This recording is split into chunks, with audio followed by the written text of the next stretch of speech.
Bonjour à tous, donc Gilles, agriculteur du Loiret. Comme vous pouvez voir, je suis en train de dépendre de l'engrais sur les colzas.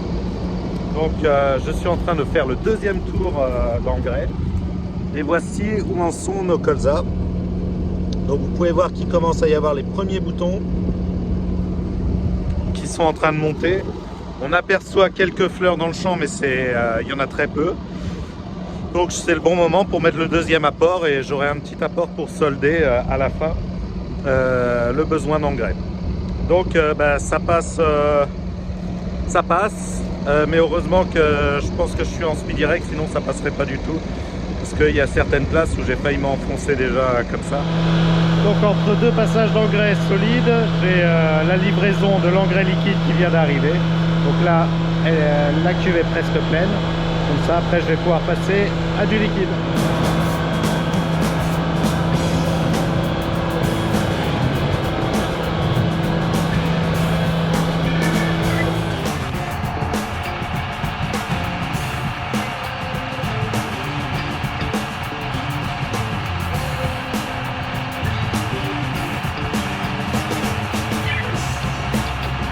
Donc pour charger l'azote liquide, je viens de brancher le tuyau. Maintenant, on va mettre la pompe en route. Donc j'ai ouvert les deux vannes de chaque côté. On va simplement mettre la pompe en route et accélérer l'automoteur.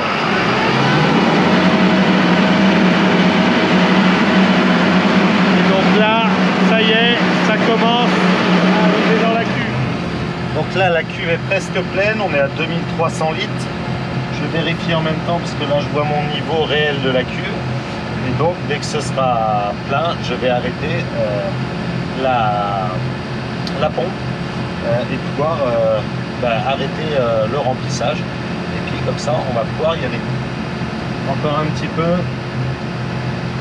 Je suis à 2400 litres, on peut mettre 2700 litres. Donc là, je vais m'arrêter à 2600 litres.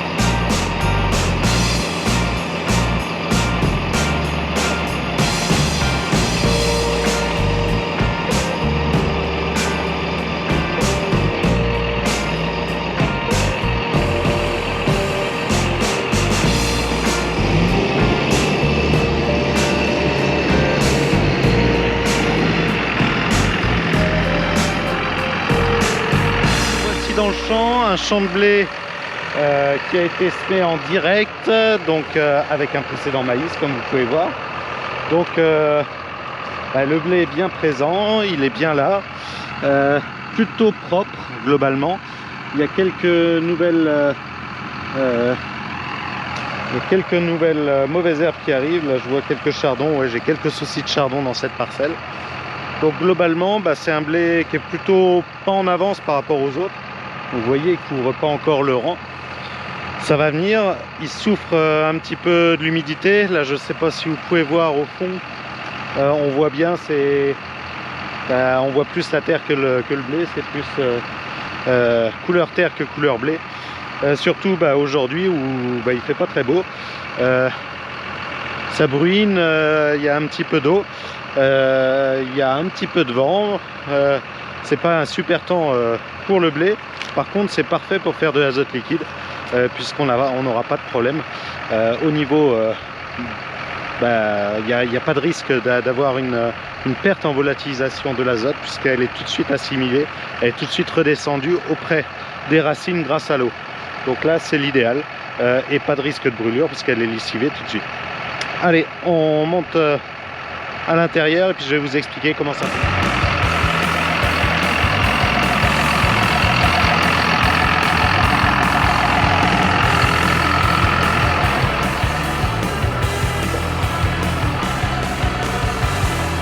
Donc nous voici à l'intérieur. Donc tout est géré par une console qui gère la partie GPS, qui va permettre de couper les tronçons, c'est-à-dire qu'elle va couper au fur et à mesure là où on est déjà passé, et elle va ouvrir là où on n'est pas encore passé, pour que mettre une seule fois la dose qu'on lui a donnée. Donc là, en l'occurrence, là, c'est 200 litres. C'est de la solution qui dose de l'azote plus du soufre. Donc j'ai 37 unités d'azote et 12 de soufre. Je regarde mes notes à côté. Donc là, concrètement, je mets 74 unités d'azote. Donc voilà, là j'ai de quoi gérer ma cuve. Donc je sais que j'ai 2627 litres dans ma cuve. Et là, c'est mon pupitre de commande qui va me permettre d'allumer et d'éteindre ici avec ce bouton la pulvérisation. Je peux aussi couper tronçon par tronçon. Donc j'ai 8 tronçons. Alors à faire manuellement, c'est quasiment impossible. L'idéal, c'est lorsque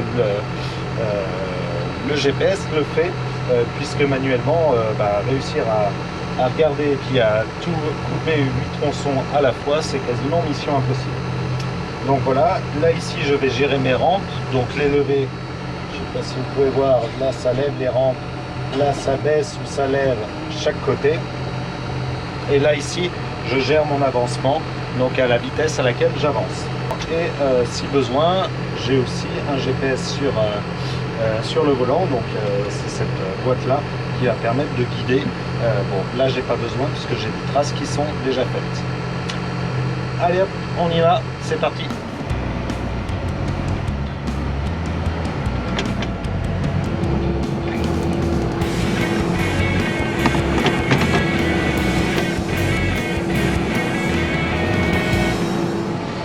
Donc concrètement sur cette parcelle, là comme je mets que 200 kg, ça permet de rouler assez vite. Là je suis à 3 barres de pression et je suis à 19 km/h, donc ça permet d'avancer.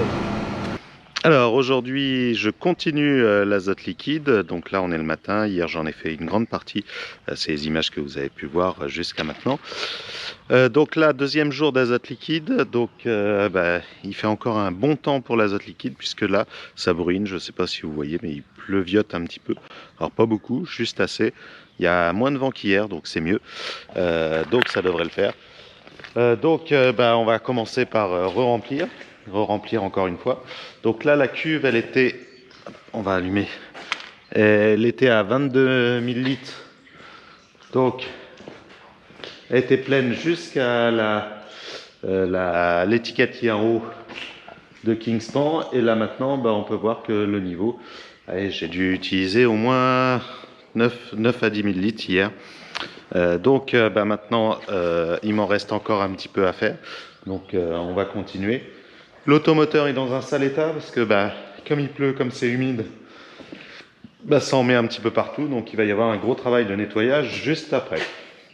Mais bon, pour l'instant, ça fait du bon boulot, je suis plutôt content. Donc là, on continue l'épandage dans les colzas. Donc vous pouvez voir, aujourd'hui les colzas commencent à monter. Donc dans cette parcelle, il y a toute une zone qui est plutôt bien ici. Après, c'est un petit peu plus clair, un petit peu plus loin, vous allez voir. J'ai des zones, alors c'est assez humide. Et en plus, j'avais retravaillé le sol, donc ça marque beaucoup plus.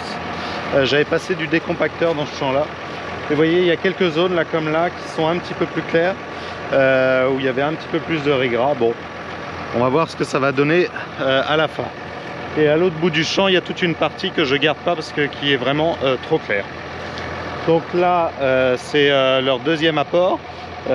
Comme ils vont être en train de monter, c'est maintenant qu'il faut leur donner, puisque voilà, là c'est en train. Les premières fleurs commencent à monter. Alors elles sont pas encore, il y a encore un petit peu de temps avant que ça soit trop pour pouvoir passer. Néanmoins c'est là où il y a le plus fort besoin, donc on va appliquer maintenant. Alors comme vous pouvez voir ici, comme c'est un champ qui a été travaillé, ça fonce beaucoup plus. Maintenant faut quand même passer, donc allez, on y va. Donc voilà, malheureusement le chantier que ça fait dans certains coins, dans certaines mounières où il faut reculer, bon ça passe bien, mais c'est vraiment juste. Maintenant le problème c'est qu'il faut leur apporter quand même à manger à ces colzas. parce que là ils ont vraiment besoin. Au stand, je viens de remplir 900 litres, normalement ça devrait terminer. Et là je refais le plein de carburant parce que j'avais pas fait le plein avant de démarrer.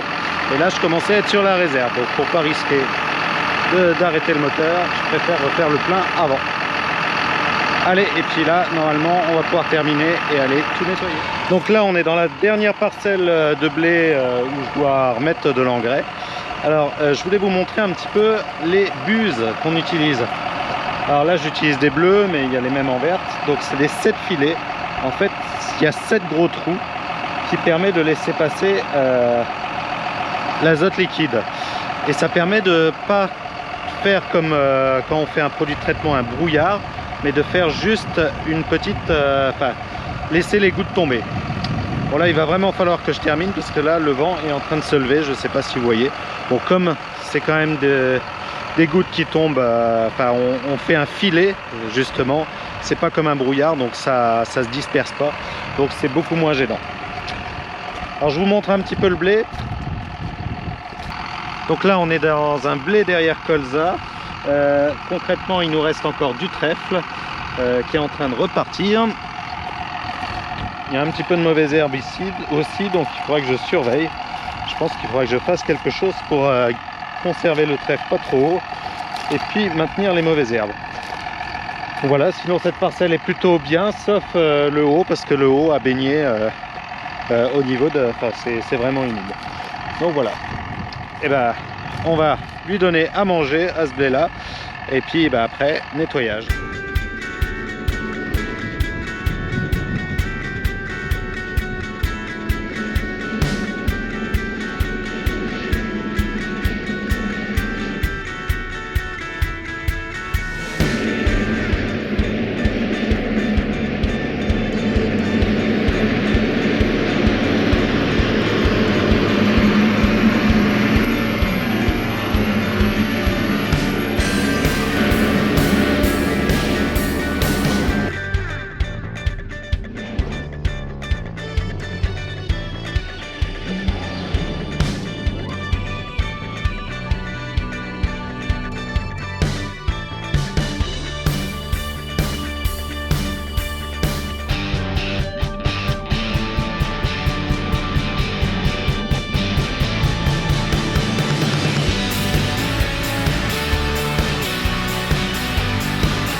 Donc voilà, maintenant dernière étape, on va faire un gros nettoyage. Alors je ne suis pas équipé d'une aire de lavage. Alors c'est en cours à la Cuma, on est en train de faire le béton là dans quelques jours. Donc bientôt ça va être plus facile parce qu'on aura la place de bien laver et sur une dalle beaucoup mieux faite. Là c'est un peu dans la gadoue, mais bon, il n'y a pas le choix. Donc là l'objectif c'est de nettoyer surtout les deux, donc l'épandeur à engrais et le pulvé pour pouvoir justement faire en sorte que l'engrais ne fasse pas rouiller le matériel. Donc là j'avais fini aussi le solide hier donc, et le liquide, donc là c'est le bon moment pour faire tout ça. Allez, on va mettre en route le Karcher à eau chaude et puis nettoyer tout ça. Je vais me changer d'abord pour pouvoir le faire.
voilà, là j'ai mis le produit nettoyant. Alors j'essaye de pas en mettre de trop parce que c'est quand même un peu agressif. Pour l'instant j'ai pas de bac de récupération, donc c'est pas le top, mais ça permet de finir de bien nettoyer. Donc je le laisse agir 5-10 minutes. Alors j'avais vu Jean-Louis, il a un petit truc pour pouvoir justement asperger son matériel, et je pense que c'est mieux qu'avec la lance, parce que moi ça laisse la pression, je suis obligé de la couper et de la remettre plusieurs fois. C'est pas top, mais bon. Une fois que ça c'est fait, on va remettre un dernier petit coup. Alors mon objectif, c'est pas que mon matériel soit nickel, c'est pas pour le vendre, c'est pas pour l'exposer, c'est surtout qu'il soit propre pour pas qu'il s'abîme. Donc l'objectif, c'est pas d'essayer de passer 8 heures à le nettoyer. On pourrait y passer la journée à nettoyer deux matériels comme ça. Mon objectif, c'est que là je vais avoir mis je pense 1 bonne heure et demie, voire 2 heures, une fois que tout sera terminé. Et c'est déjà beaucoup, puisque il faut le faire absolument, parce que c'est ce qui va permettre la longévité du matériel. Mais en même temps, il ne faut pas y passer non plus trop de temps, parce que ça sert à rien. Donc voilà.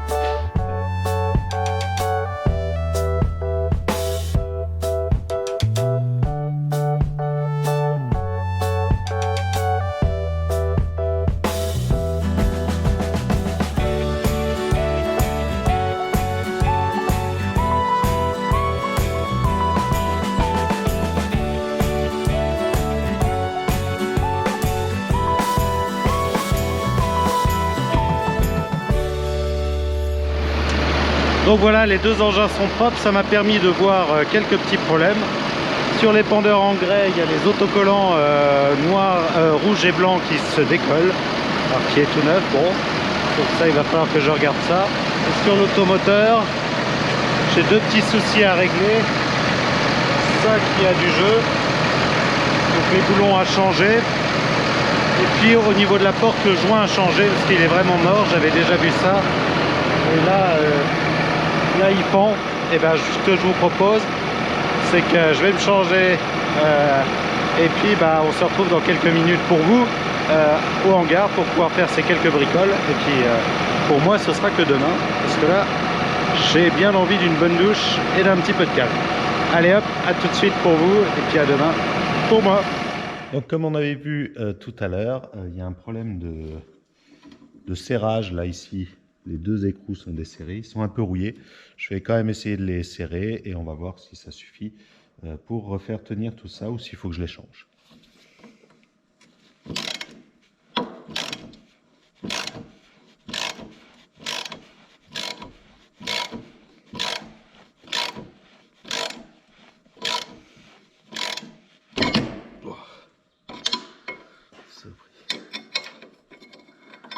Alors voilà, c'est resserré. Alors le souci avec l'azote liquide, c'est que c'est relativement corrosif, et donc on voit bien. Donc toutes ces pièces-là sont un petit peu rouillées à cause de l'azote liquide. Donc bien évidemment, il va falloir que je repeigne un peu ces parties-là. Les petites tôles aussi étaient déjà bien abîmées. Vous voyez, celle-là, bon, c'est qu'une tôle de protection, mais elle a des trous, donc il faudra sûrement que je la change. Et il y a 2-3 petites places comme ça où il y a des petits soucis de rouille, surtout sur des tôles accessoires, ou comme sur ces tôles-là. Donc tout ça, il va falloir que je m'en occupe, que je change un petit peu tout ça pour que ce soit propre. Alors deuxième souci que j'avais, que je vous avais expliqué, c'est le joint de porte qui commence à être usé, et donc il tient plus vraiment. Là, la partie qui est censée justement appuyer sur la porte et tient plus. Donc ça fait plus vraiment étanche, puisque là, si vous pouvez voir, ici ça baille. Donc faut le changer. Alors j'ai acheté ça au mètre sur internet. On achète plusieurs mètres de nouveaux joints. Donc ça va permettre de re-rendre bien étanche cette partie-là. Alors l'objectif, il est double. Déjà, que ce soit étanche, que la filtration fonctionne bien pour toute la partie produits phyto. Ça, c'est la première chose. Et puis la deuxième chose, c'est aussi pour le bruit, parce que dès qu'on a des petites entrées comme ça, il y a plus de bruit dans la cabine, c'est plus fatigant. Donc l'objectif, changer tout ça pour pour rendre le tout beaucoup plus simple. Donc c'est très facile, il suffit de retirer l'ancien et puis on reclipse le nouveau.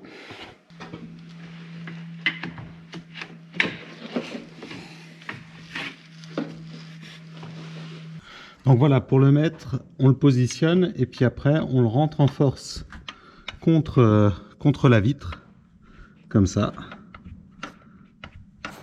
En fait, j'ai un petit truc qui pince justement la vitre avec deux bouts de métal. Et normalement, ça doit plus bouger. Voilà. Avec les ouvertures et les fermetures des portes, bien évidemment, ça bougera un jour. Il sera sûrement à changer une autre fois.